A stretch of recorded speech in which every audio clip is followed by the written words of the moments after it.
আপনারা জানেন যে গত রেজিমে দুর্নীতি মহামারী আকার ধারণ করেছিল। লুটপাট এবং দুর্নীতি করার একটা কম্পিটিশন চলছিল।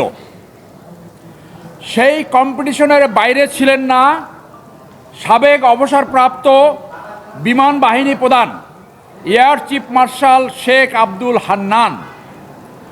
বিমান বাহিনীতে বাৎসরিক বাজেট প্রায় 4,000 কোটি টাকা। 2021 থেকে 2024 পর্যন্ত তিনি বিমান বাহিনী প্রধান হিসেবে দায়িত্ব পালন করেছেন। 3 বছরে বিমান বাহিনীর বাজেট ছিল প্রায় 12,000 কোটি টাকা।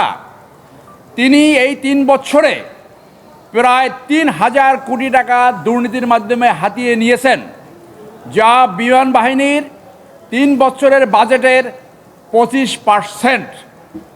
তিনি 18টি স্থাপনা যেটা ব্যবহার উপযোগী ছিল সেইগুলো ভেঙে শুধু দুর্নীতির প্রায়শে তিনি সেইটি নতুন বিল্ডিং করার ব্যবস্থা করেছেন।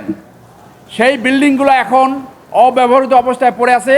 আপনারা যদি বিমান বাহিনী প্রধান দপ্তরে যান, সেইখানে এই তথ্যগুলো আপনারা খুঁজে পেতে পারেন। যদি অনুসন্ধিৎসু সাংবাদিকতা করেন সেইখানে পাবেন।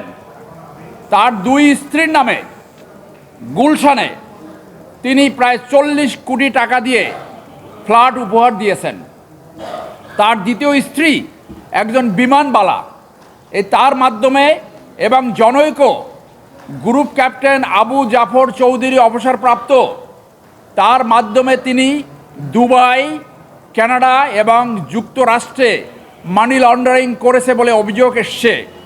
আপনারা জানেন সোশ্যাল মিডিয়ায় তার অধ্যয়নরত ছেলের অ্যাকাউন্টে 60 কোটি টাকা পাওয়া গেছে বলে আমরা সোশ্যাল মিডিয়ায় দেখেছি। বিমান বাহিনী প্রধানের পদ অত্যন্ত গুরুত্বপূর্ণ। যারা দেশের স্বাধীনতা এবং সার্বভৌমত্ব রক্ষার্থে দায়িত্ব পালন করবে, সেই পদে থেকে যদি এইরকম দুর্নীতি করে, এটা দেশের জন্য ভয়াবহ দুঃসংবাদ। আর যাতে কেউ দুর্নীতি না করতে পারে এই ধরনের গুরুত্ব পদে থেকে, সেই জন্য আমরা আজকে দুর্নীতি দমন কমিশনের চেয়ারম্যান বরাবর তার দুর্নীতি অনুসন্ধানের জন্য একটি আবেদন করেছি, যার কপি দিয়েছি মাননীয় প্রধান উপদেষ্টা, আইন উপদেষ্টা, বিমান বাহিনী প্রধান, ডিজিএফআই এবং এনএসআইকে। আমরা আশা করব দুর্নীতি দমন কমিশন অনুসন্ধান করে তার দুর্নীতির বিরুদ্ধে প্রয়োজনীয় আইনগত ব্যবস্থা নেবেন। সবাইকে ধন্যবাদ।